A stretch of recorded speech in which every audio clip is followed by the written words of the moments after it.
자, 백석의 정막강산부터 한번 볼까요?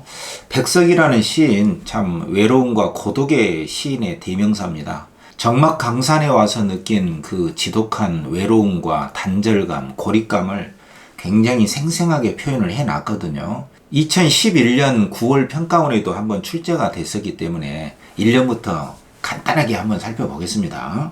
자, 우리 교재 150쪽이고요. 거기에 가번에 1년에 보시면 오이밭에 벌배채 통이 지는 때는 산에 오면 산소리, 벌에 오면 벌소리. 여기서 제일 중요한 자연물을 먼저 찾으셔야 됩니다. 산과 벌이라고 하는 것은 공간이면서 자연물이라고 할 수가 있거든요.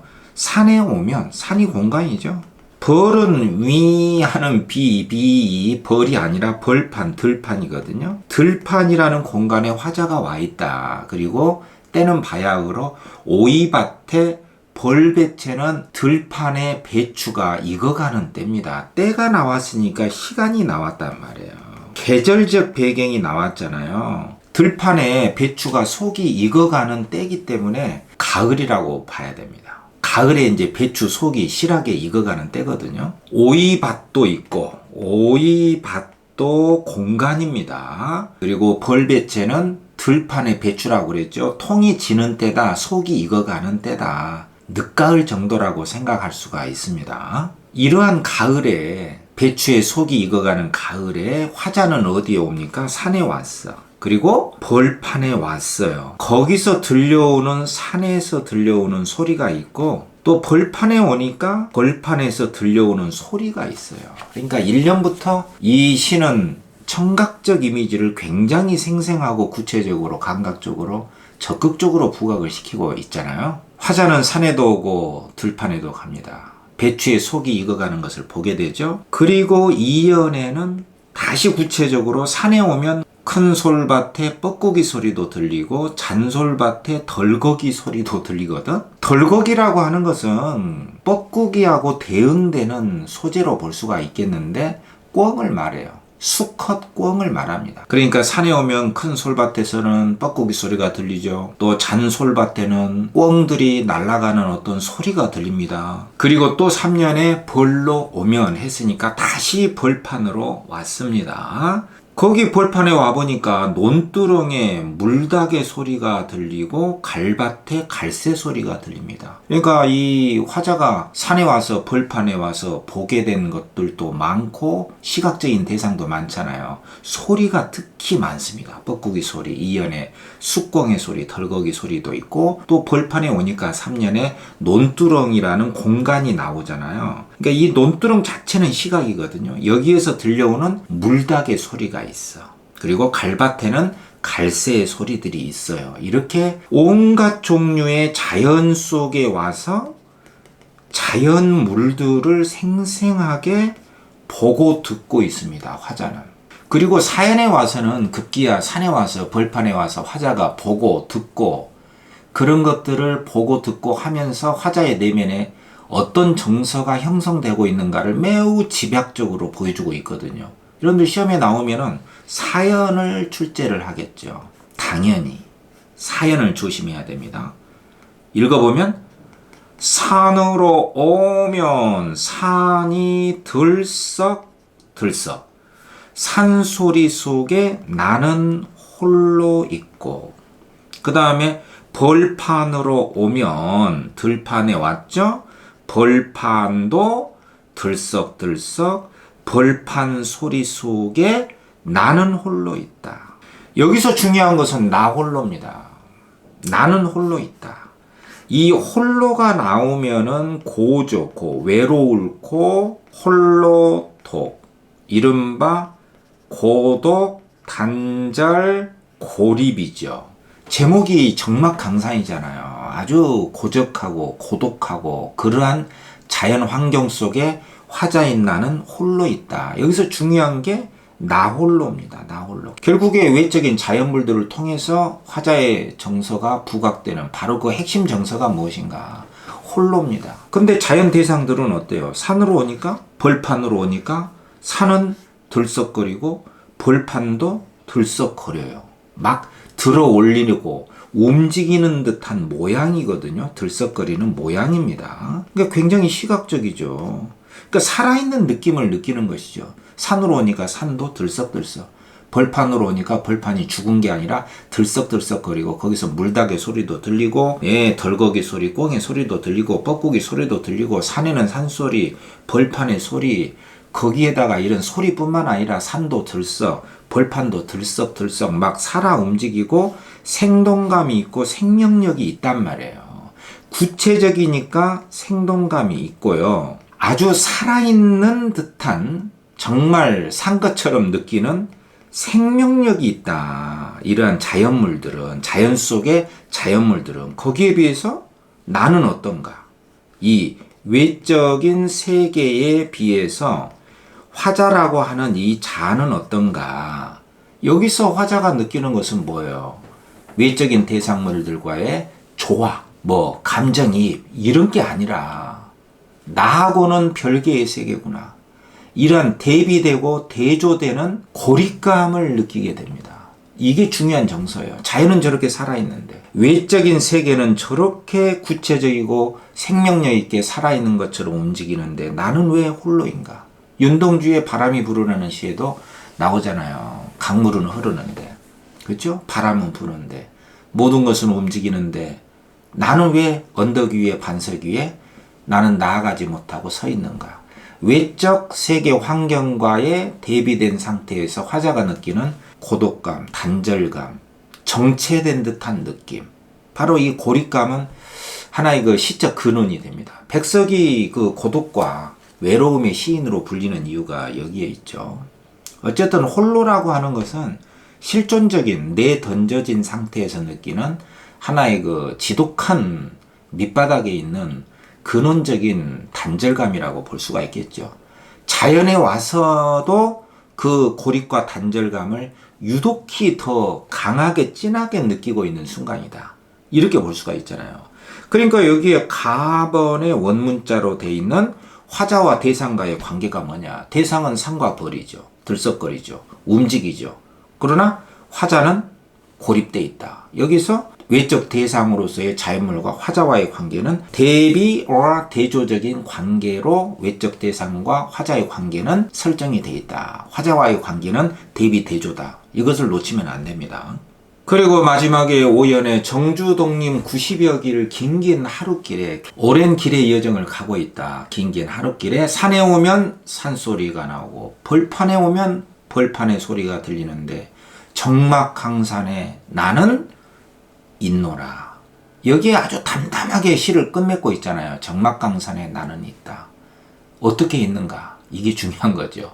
지독한 고립감과 단절감과 그 이 적막한 강산 속에 나만 홀로 고립된 듯한 이 느낌을 어떻게 할 것인가. 적막 강산 속에서 느끼는 화자의 고독, 고립, 단절감, 외로움, 이게 백석의 적막 강산입니다. 비단 적막 강산에서만 고독, 고립감을 느끼는 게 아니라요. 우리 삶은 아주 시끌벅적한 이 도시 공간에서도 적막 강산의 고립감을 느낄 수도 있겠죠. 백석은 그러한 고립감과 단절감을 전해주고 있다. 이렇게 볼 수가 있고요. 그 다음에 이신이의 단가 6장을 살펴보겠습니다. 나번의 이신이의 단가 6장인데 단가는 짧은 노래라는 뜻인데 시조의 별칭입니다. 그러니까 시조 6편을 의미하는 것인데 굉장히 유명한 시조입니다. 6편의 연시조가 엄청 많습니다. 2011년 구평에도 한번 나왔고 언제라도 또 나올 수가 있기 때문에 1년부터 한 년씩 한번 살펴보기로 하겠습니다. 유배에 와서 지은 노래예요. 유배지에서의 그 고립감, 단절감, 세상에 대한 걱정 이런 마음들을 읊었거든요. 자, 1년부터 한번 보면은 1년에 장부의 하울 사업 아는가 모르는가. 이 장부가 바로 화자라고 볼 수가 있겠죠. 대장부로 태어나서 진짜로 할 만한 사업, 인생에 할 일을 아는가 모르는가 하고 스스로 묻고 있는 거죠. 자문입니다. 스스로 묻고 있다. 장부에 할 일을 아느냐 모르느냐.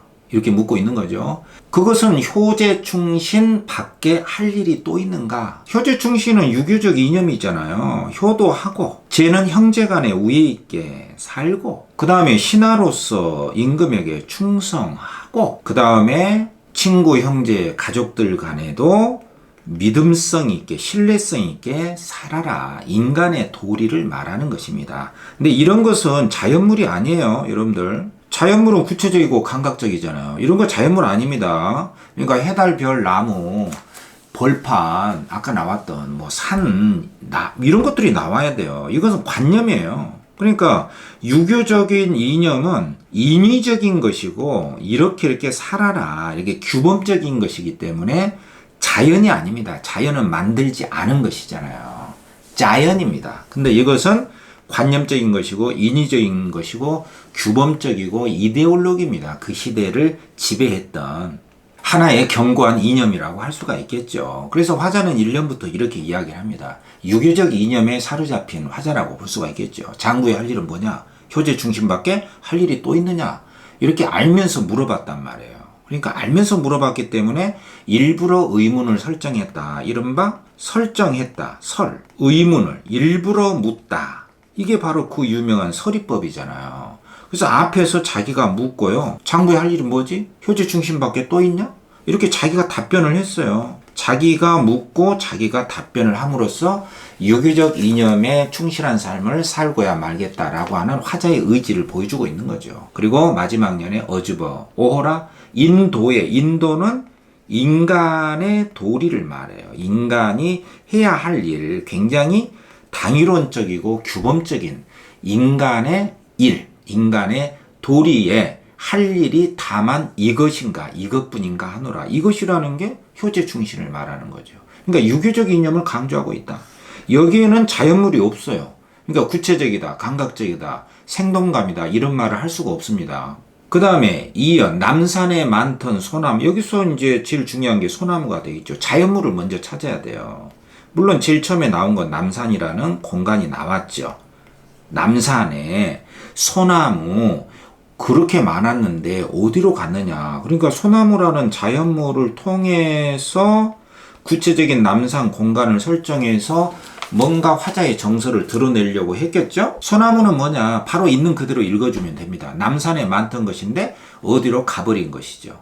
그리고 중장에 난리 후에 부군이 그다지도 날랜단 말이냐. 어떤 난리가 났어. 뭐 당쟁이 일어났겠죠. 서로 세력 간에 다툼이 있었어. 그러니까 이것은 부정적 현실이 있다고 봐야겠죠. 부정적 현실 속에 부군이라는 것은 도끼를 말해요. 도끼. 찍어대는 도끼 있잖아요. 이 도끼가 그다지 날래 그렇게 날쌔고 날래단 말이냐. 그렇게 빠르고 강력하단 말이냐.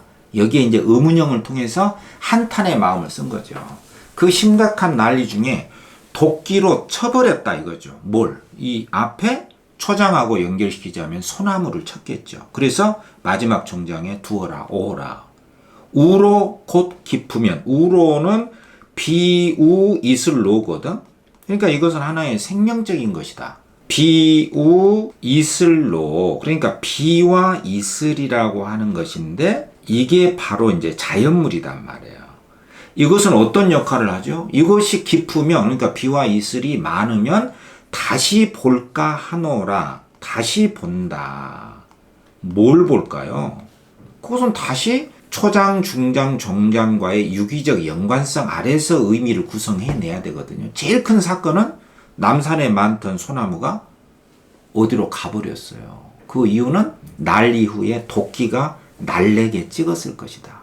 그래서 소나무는 희생자가 된 거죠. 도끼는 뭐예요? 도끼는 바로 이제 가해자가 되겠죠. 가해자가 휘두르는 날카로운 칼날이었겠죠. 거기에 소나무가 다 사라졌단 말이에요. 그렇지만 이 화자는 종장에 가서 오라. 우로가 깊다면 이게 이제 가정형이죠. 만약에 우로, 비와 이슬이 많아진다면 그때는 어떻게 된다?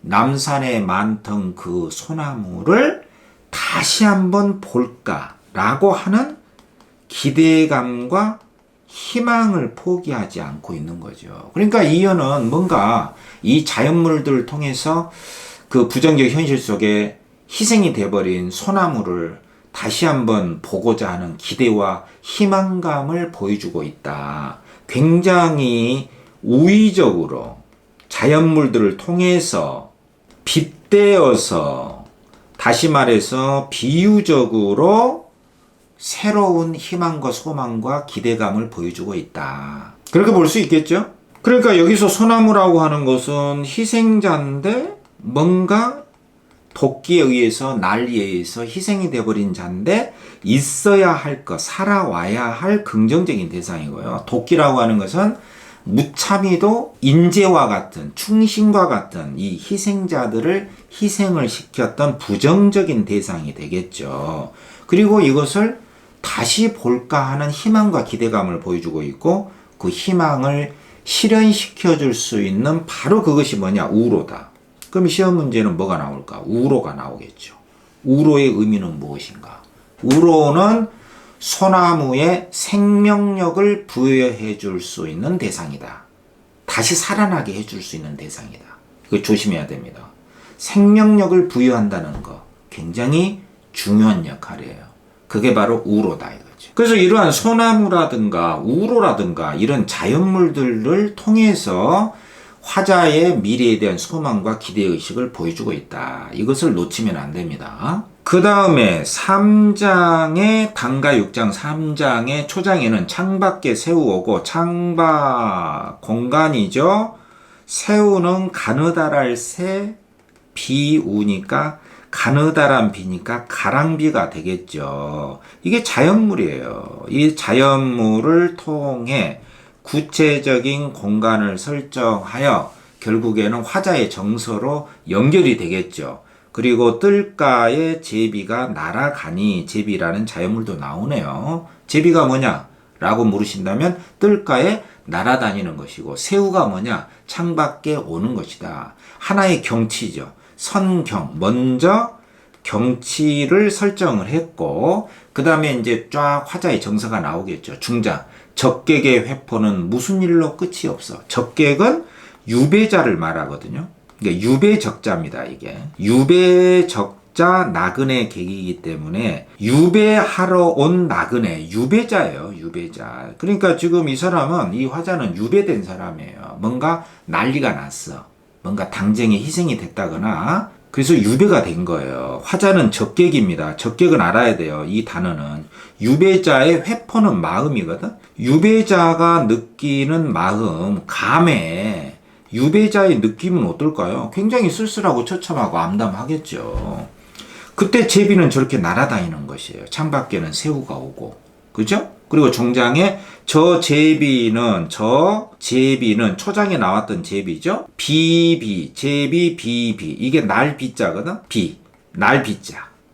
이렇게 쓰죠. 비비.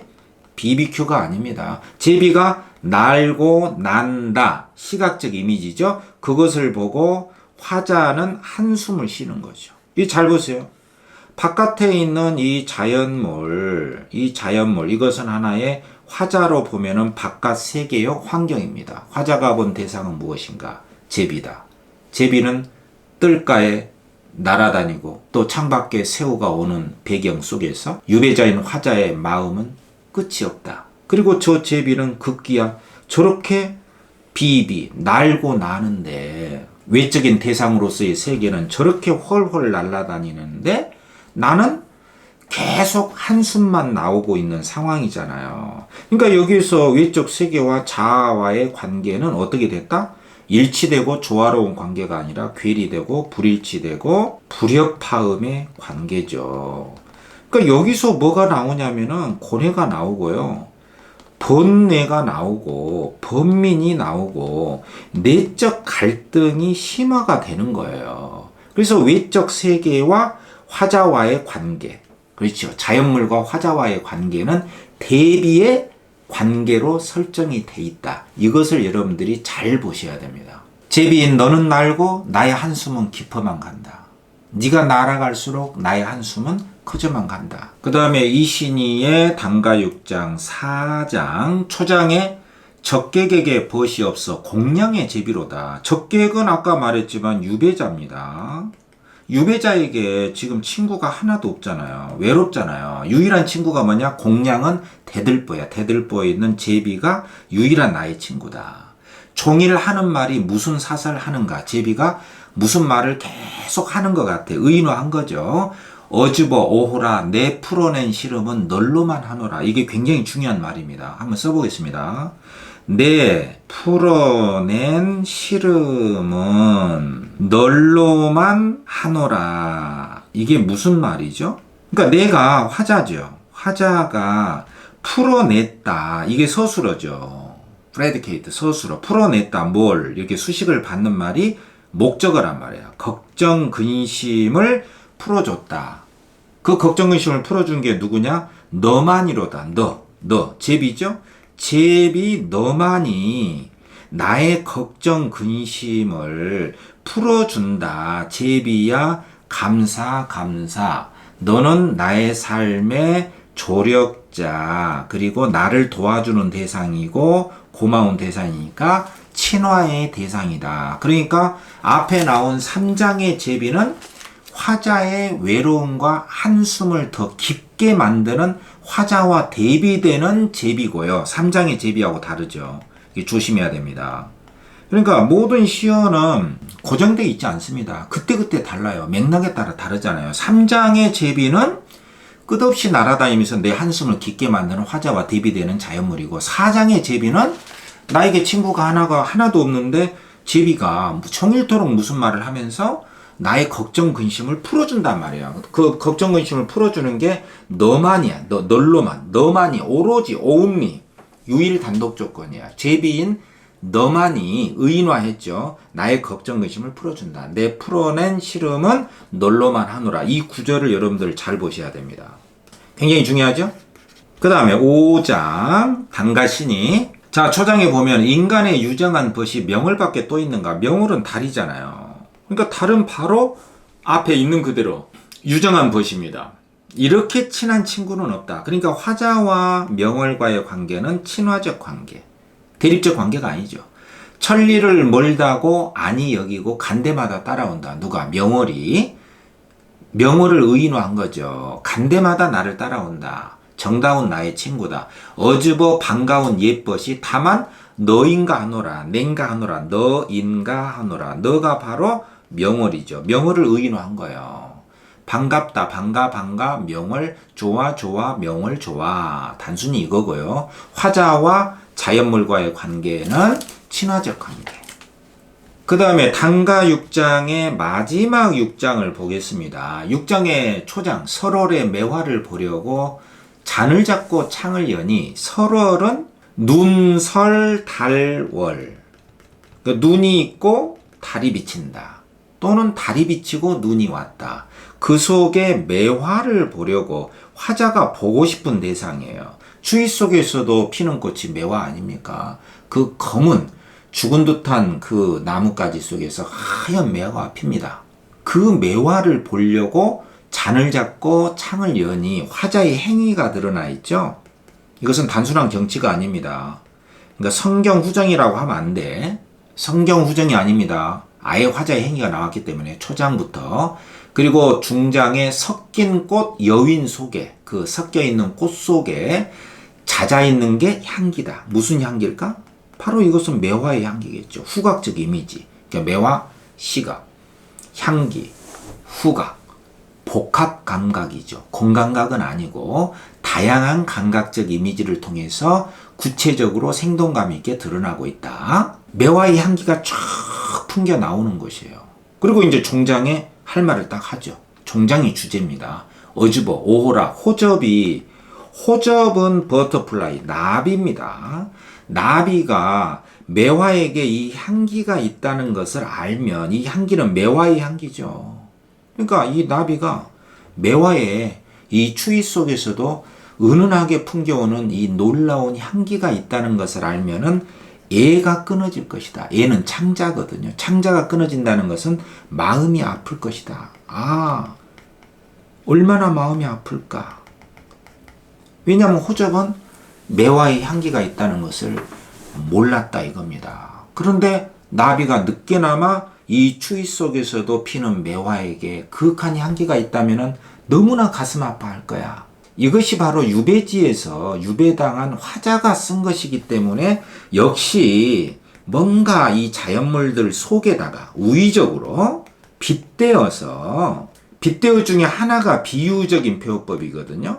이 비유적으로 썼다는 것은요, 그 자체가 빗대어서 쓴 거고요. 이 빗대어서 쓴 것 중에 하나가 우의적인 수법입니다. 그러니까 지금 여기에서 매화라고 하는 것은 화자가 보고자 하는 굉장히 좋은 것이에요. 뭐 충신일 수도 있고요. 화자 자신일 수도 있습니다. 추위 속에서도 피는 그 그윽한 향기, 그 꽃을 보고 싶어 하죠.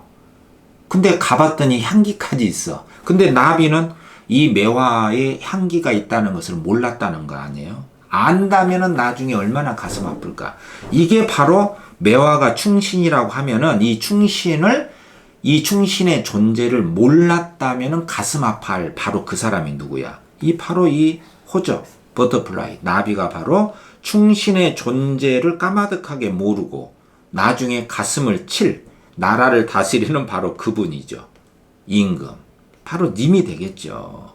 이러한 뜻을 자연물인 매화나 나비에다가 빗대어서 그 속에다 뜻을 담아서 우의적으로 돌려서 비유적으로 쓴 것이 바로 이신이의 단가육장의 6장이거든요. 그러니까 이신이의 단가육장은 각 연마다 유배지에서 유배당한 화자의 그 쓸쓸한 마음을 제비를 보면서 한숨도 쉬고 제비를 보면서 정말 위안도 얻고 또 명호를 보면서 따뜻한 마음도 느끼고 또 매화를 보면서 매화의 향기를 맡으면서 나비가 알면은 얼마나 가슴 아플까. 나비는 이렇게 충신이 있을 줄은 아마 꿈에도 모를걸. 이런 식으로 유배지에서 쓴 화자의 안타까움 그리고 충신의 마음을 드러낸 단가육장이다. 이렇게 볼 수가 있겠죠.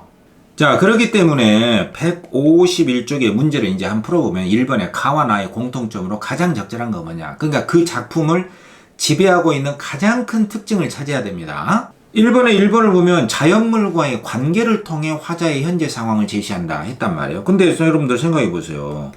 이 자연물이 안 나온 작품은 거의 없거든요. 그리고 자연물하고 화자하고의 관계가 있어요. 이 관계가 바로 화자의 처지와 마음과 유사한 것, 대응으로서의 자연물이 있고 대비로서의 자연물이 있고 화자가 지향하는 자연물이 있고 거부하는 자연물이 있고 화자를 도와주는 조력자로서의 자연물이 있고 화자의 삶을 방해하는 방해물로서의 자연물이 있고 또 그 자연물을 통해서 과거를 회상한다거나 시공간을 연결시켜주는 연결의 매체로서의 자연물이 있다 그랬잖아요. 그러니까 어쨌든 자연물과 화자와의 관계가 있고 화자의 현재 상황이 나와 있잖아요. 가번에 정막강산 속에 화자가 지금 와 있습니다. 산과 벌판을 보면서 산에서 소리 듣고 벌판에서 소리 듣고 온갖 소리를 다 듣고 있잖아요. 그 속에서 화자는 저렇게 움직이고 생동감 있고 생명력 있는 자연들 속에서 화자는 오히려 고립감과 단절감을 느끼고 있다. 그러니까 가번은 화자와 자연물과의 대비적 관계를 드러내고 있고요. 나번은 아까 제비와 같은 게 대표적인 거죠. 3년 같은 경우는 제비, 날아다니는 제비. 그럴수록 나의 한숨은 커져간다. 요거는 화자와 제비라고 하는 자연물과 화자와의 관계가 대비적인 관계다. 대비.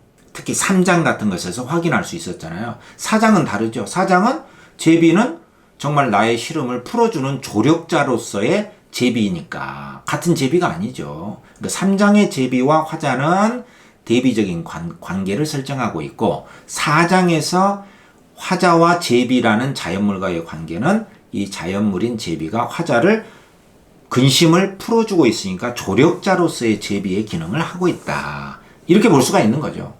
어쨌든 자연물과의 관계는 나오고 화자는 현재 가번의 정막강산에 있고 나번의 현재 적계 유배지에 있다. 자연물과의 관계를 통해 화자의 현재 상황을 제시한다. 그러면은 무조건 맞는 것이에요. 이게 답이 되는 것이죠. 그 다음에 2번은 시각의 대립을 통해 이렇게 나왔기 때문에 시각의 대립은 아니거든요. 시각의 대립이라는 것은요. 대립적인 시각이 나와야 돼. 시각이라는 게 본다, 볼시, 그리고 어떤 각도에서, 그러니까 어느 하나의 대상을요, 뭐 예를 들어서 뭐 제비다, 제비라는 것이 있잖아요. 그러면 제비를 한쪽에서는 좋게 보고 파지티브, 한쪽에서는 네거티브로 보는 거예요. 이게 바로 시각의 대립이에요. 그러니까 뭐 자연물이 아니라도 복지국가가 나왔다. 그럼 복지국가라는 거에 대해서 한쪽은 찬성, 반대, 요런 거. 그러니까 어느 하나의 대상에 대해서 상반된 관점이 나와야 된다. 상반된 관점이 나왔을 때 시각의 대립이라는 말을 쓰는 것이거든요. 그러니까 이런 것은 시에 거의 없어요. 어떤 비문학에서 어떤 대상에 대해서, 어떤 현상에 대해서 상반된 견해가 도출이 될 때, 그때 쓰는 말이거든요. 그러니까 시각의 대립은 안 되고, X, 부정적 현실 인식을 드러낸다. 그렇죠. 부정적 현실, 현실을 부정적으로 본다. 카본은 외로우니까. 정막강산 속에서 나는 홀로 있다. 외롭고 단절돼 있죠. 현실이 외롭고 고달파요. 부정적 현실이죠. 그리고 나보는 유배지에서 유배자의 한숨이 깊어져 가니까 당연히 부정적 현실 인식 맞습니다. 비판적 태도는 아니고.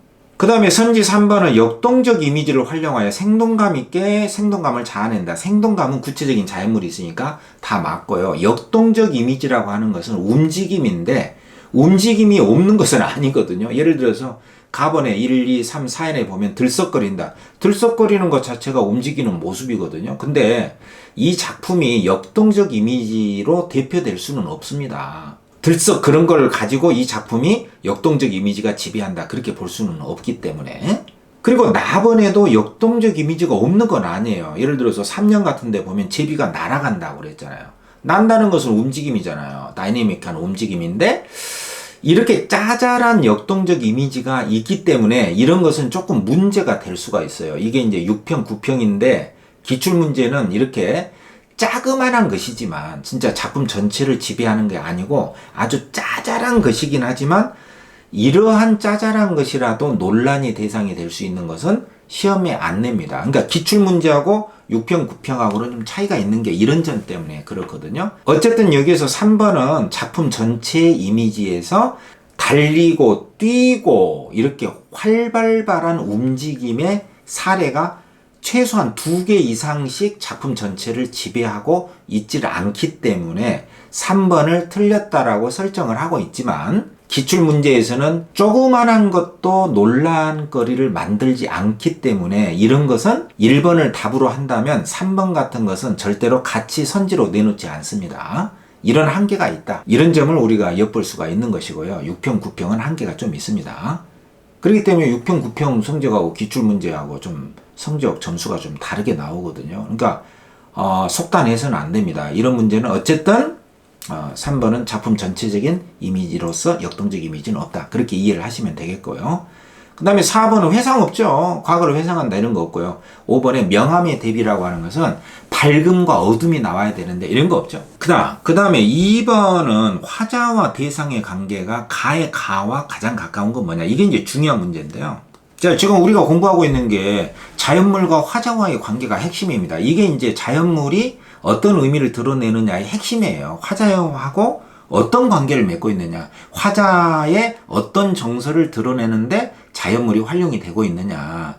어쨌든 자연물과 화자와의 관계가 뭐냐. 이제 아까 다 설명했습니다. 가번에서 뭐라고 하냐면은 산이 들썩거리고 벌판이 들썩들썩 이렇게 움직인다고 그랬잖아요. 막 활발하게 움직여. 근데 화자인 나는 뭐죠?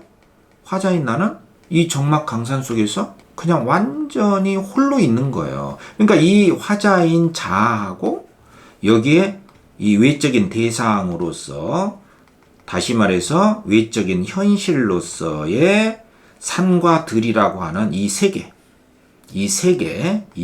개와 화자인 자아와의 관계는 대비나 대조적 관계로 설정이 됐다. 요거 이제 아까 내가 설명했잖아요. 저렇게 산과 벌판은 들썩거리는데 화자인 나는 홀로 있다. 이게 대비 대조입니다.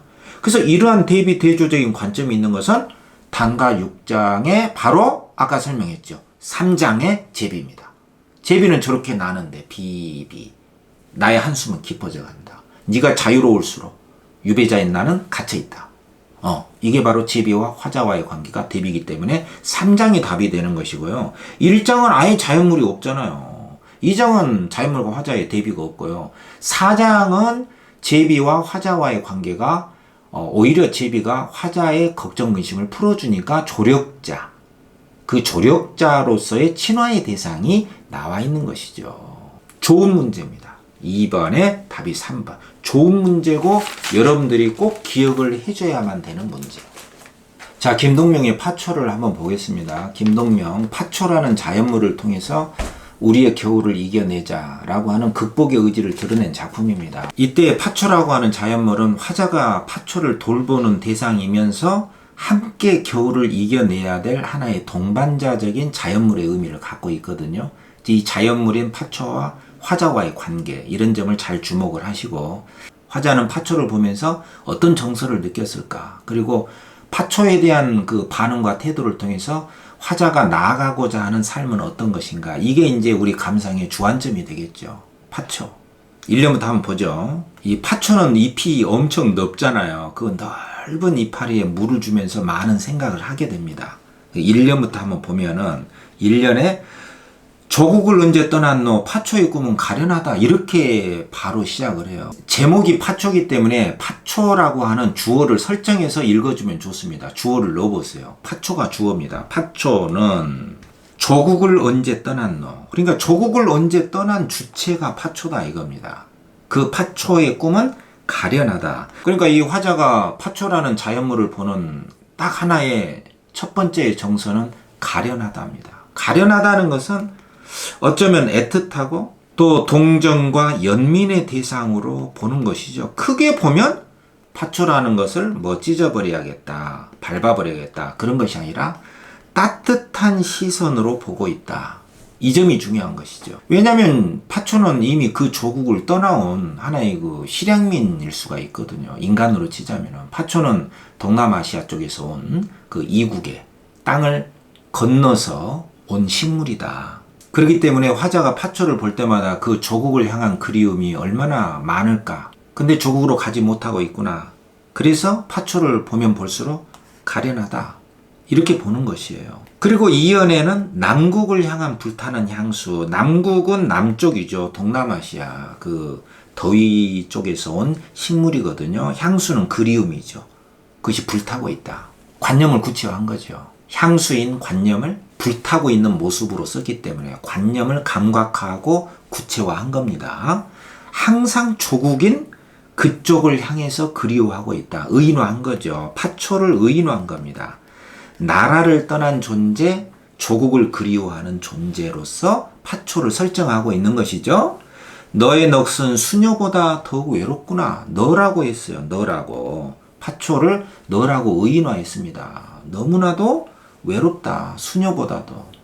성경책 한 권만 끼고 전 일생을 하나님과 더불어서 사는 외로운 수녀보다도 더 외롭다, 이런 생각도 하는 것이고, 3년에 보면 소나기를 그리는 너는 정열의 여인. 늘 비가 많은 그 남쪽 조국을 향하여 그리워하는 너는 정열의 여인과도 같고, 나는 샘물을 길어 너의 발등에 샘물을 붓는다. 여기서 이제 중요한 게 이 붓는다라고 하는 화자의 행위입니다.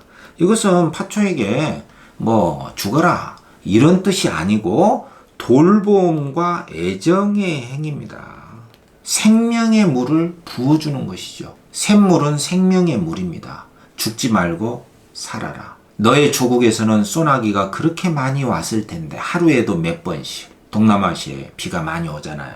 그리고 사연에 이제 현실로서의 밤입니다. 이제 밤이 차다. 밤이라고 하는 것은 부정적 현실을 의미한다고 봐야죠. 차디찬 밤이다. 이게 바로 파초와 화자가 직면한 현실입니다. 나는 또 너를 내 머리맡에 있게 하마. 그러니까 화자의 행위는 이 3년에 샘물을 들이붓기도 하고요. 또 파초를 내 머리맡에 있게 합니다. 멀리 가지 못하게 머리맡에 있게 하마. 이러한 것은 파초를 돌보겠다는 의지입니다. 그리고 마지막 5연에 나는 즐겨 너를 위해 종이 되리니. 이제 뭐 참지 못하고 화자는 확 정서를 집약해서 드러냅니다. 나는 너를 위해 종이 되고 싶다. 그러니까 화자가 파초를 돌보는 것이죠. 파초가 화자를 돌보는 게 아닙니다. 나는 기꺼이 너를 위해서 희생과 봉사를 자처하겠다. 일부러 기꺼이 내가 종이 되어도 좋다.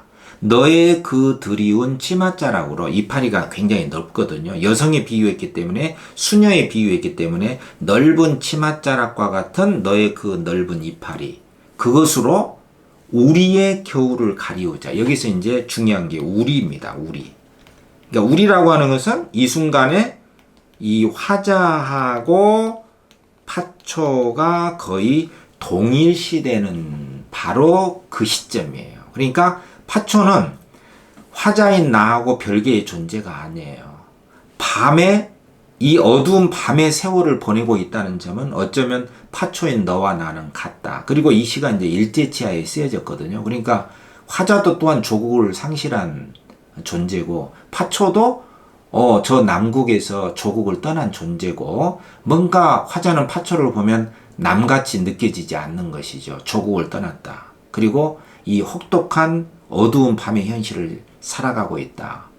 그러니 너하고 나는 별개의 존재가 아니라 우리라고 하는 하나의 동일시의 감정으로 묶이는 것이죠. 그리고 화자는 이렇게 마지막으로 말을 던지는 것이죠. 우리의 겨울은 겨울이긴 하나 너의 그 드리운 치맛자락이 있지 않는가. 그것을 수단으로 삼아서 너와 내가 처한 이 혹독한 밤의 현실, 겨울이라고 하는 이 암담한 시대 현실을 가리울 수 있으면 가리우자. 이게 이제 굉장히 중요한, 시상을 집약하고 있는 마지막에 이 시의 한방이라고 할 수가 있겠죠. 극복의 의지입니다. 암담한 현실에 대한 극복의 의지를 보여주는 시다. 이게 바로 김동명의 파초입니다. 항상 시는 그 마지막에, 시조도 종장의 그 핵심 정서를 드러내고야 말잖아요. 우리가 뭐 사람들하고 이야기할 때도 항상 마지막 순간에 그 중요한 말을 내뱉죠. 얼굴 좋아졌다. 좋게 보인다. 너무 좋겠다. 이렇게 쭉 하다가 헤어질 때 혹시 좀 돈 가진 거 있니? 이런 식으로 이제 슬쩍 마지막에 그 말을 내뱉곤 하잖아요. 시상 집약은 항상 마지막에 나옵니다. 우리의 겨울을 가리우자. 이게 핵심인 거죠. 파초는 화자와 동반자고요. 파초 외에도 우리의 동반자가 많이 있습니다. 그 동반자를 발견하는 게 삶의 과제라고 할 수가 있겠죠. 함께 길을 갈 수 있는 바로 그러한 존재. 그리고 나의 삶의 해결책을 다 제시해 주지는 않지만 나와 뜻을 같이 할 수 있는 사람. 그리고 더 나아가서 내가 돌봐줄 수 있는 바로 그런 대상. 내가 돌봐줄 수 있는 그런 대상이 있다는 것만으로도 삶을 극복해 나갈 수가 있다. 그것을 보여주는 게 김동명의 파초다. 이렇게 볼 수가 있겠죠. 자, 문제 보면은 1번에 적절치 않은 것이잖아요. 1번에 파초를 내 머리맡에 둔다. 그것은 내가 파초를 돌본다. 의지다. 맞고. 2번에 파초를 위해 종이 된다. 이것도 돌본다. 파초를 아끼는 마음, 애정, 따뜻한 시각. 맞고. 3번에 파초 잎을 치맛자락으로 비유를 했다. 치맛자락으로. 이파리가 넓으니까. 이걸 통해서 이걸 근거로 삼아서 파초는 나에게 모성적 존재임을 알 수 있다. 이건 어떻습니까? 이 근거와 판단이라고 하는 거, 이 근거 판단의 관계를 잘 보셔야 됩니다. 이게 너무 중요하니까 제가 좀 써보면, 자, 선지 3번의 논리는 이거죠. 파초잎을 치맛자락으로 비유를 했다. 이것을 근거로 볼 때 파초는 나에게 모성적 존재다. 그러니까 파초가 화자인 나의 모다 이거죠. 엄마다 이거죠. 엄마. 이러한 판단에 도달을 한 거예요. 어떻습니까? 이 근거를 통해서 이런 판단을 도출할 수가 있나? 어때요? 인과관계가 성립하지 않죠. 그러면 만약에 이 인과관계가 성립을 하려면요, 파초 이파리가 커서 치맛자락으로 비유를 했다. 치맛자락으로 비유했다. 그러면은 파초는 나에게 엄마다 라는 것인데, 치맛자락으로 비유를 했다고 해서 파초가 나의 엄마가 된다면 엄마가 되기가 굉장히 쉽네요. 예를 들어서 여러분들 지나다니는 어떤 여성이 있는데 치마를 입었다. 예를 들어서 우리 남학생들, 어떤 여학생이 치마를 입었다. 치마 입었다. 나의 엄마야. 치마를 입은 저 여학생은 나의 엄마야. 이렇게 말할 수 있습니까? 세상에. 이것은 이 근거와 판단 사이에 논리적 인과관계가 전혀 성립하지 않잖아요. 그리고 돌봄의 주체가 파초가 나를 돌보는 게 아니라 오히려 내가 파초를 돌보잖아요. 남국에서 조국을 잃고 떠나온 그 파초를 내가 돌보겠다. 그리고 화자도 또한 파초와 같은 조국을 떠난 존재이기 때문에 우리의 밤을, 우리의 겨울을 함께 이겨내자라고 말을 하고 있는 것이죠. 파초가 화자를 돌보는 게 아니잖아요. 이렇게 내용적으로도 틀리고 근거와 판단 사이가 성립하지 않기 때문에 3번이 심각하게 틀려서 답이단 말이에요. 그리고 4번은 나와 파초를 우리로 묶어서 표현했다. 그만큼 하나의 동일시, 일체감을 느끼고 있다. 맞고 5번에 겨울밤이다. 그만큼 파초와 나와는 시련과 고난의 상황에 놓여 있다. 자, 여기까지입니다. 자, 15강을 1, 2로 나눠서 할 수밖에 없었고요. 그 후반부는 이제 문제풀이를 여러분들한테 자세히 설명을 해주고, 여러분들이 배운 것을 그대로 문제로 푸는데 어떻게 활용이 될 수 있느냐, 그걸 이제 보여주기 위해서 일부러 문제풀이는 뒤로 뺐기 때문에 15강은 이제 1, 2로 이렇게 나눠서 했습니다. 우리가 이제 그 문학의 표현법의 가장 큰 특징들, 구체적 형상화 속에서 관념의 구체화, 그 다음에 주관적 변형, 그 다음에 이렇게 대상들을 통해서 드러내는 방식들, 그 대상들 속에 사물과 인물, 동물, 식물들이 있고, 대상들의 종류, 그리고 이러한 대상인 물의 의미, 화자의 정서를 드러내기 위한 필수 대상이다. 그리고 이러한 여러 가지 물들과 화자와의 관계, 이 물의 대표로서 특히 자연물과 화자와의 관계가 갖는 7가지 양상들을 우리가 다 배우고 문제로 푸는 연습까지 다 해봤습니다. 여러분들 고생이 많았고요. 여러분들 지금 하고 있는 그대로 쭉 전개를 해 나가시면 됩니다. 때로는 여러분들이 지칠 수도 있어요. 버티는데 힘이 들 수도 있거든요. 그러나 지금 이 상태로 그대로 조금 더 버티면서 지금 이 페이스대로만 계속 해 나가시면 여러분들이 듣고 보고 문제 풀고 하는 사이에 자기도 모르게 실력이 쌓여져 나가고요. 굉장히 거시적인 원리와 개념들이 딱 잡히기 때문에 분명히 좋은 효과가 있을 겁니다. 여러분들 잘하고 있습니다. 자, 이제 16강에서는요, 이 자연물들을 활용하는 방식으로서 객관적 상관물, 의탁, 투영, 감정이입의 이런 상관관계, 뚜렷한 특징들을 정리할 거거든요. 16강에서 다시 이어서 하겠습니다. 예, 수고했습니다.